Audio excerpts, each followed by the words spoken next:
বুধবার বিকেলে শুক্রাবাদ এলাকায় গ্যাস লাইনের লিকেজ থেকে বিস্ফোরণে আগুন ধরে যায় চলন্ত বাস ও একটি পিকআপ ভ্যানে। মুহূর্তে আতঙ্ক ছড়িয়ে পড়ে চারদিকে, দগ্ধ হন বেশ কয়েকজন।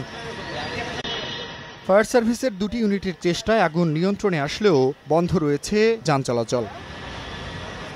এলাকাবাসীর অভিযোগ, বুধবার সকালে একই এলাকায় গ্যাস লাইনে মেরামত কাজ করে তিতাস কর্তৃপক্ষ।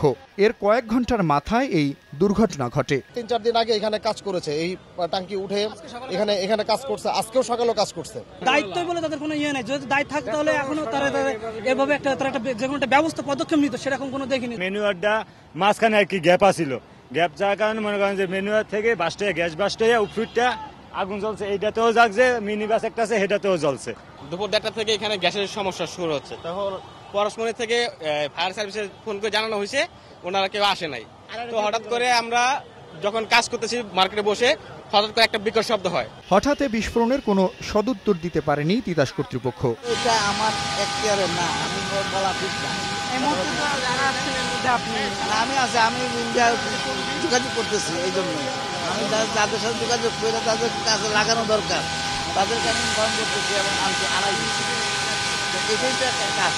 ঘটনা খতিয়ে দেখে ব্যবস্থা নেয়ার আশ্বাস দিয়েছে কর্তৃপক্ষ। জুনায়েদ আল হাবিব, সময় সংবাদ, ঢাকা।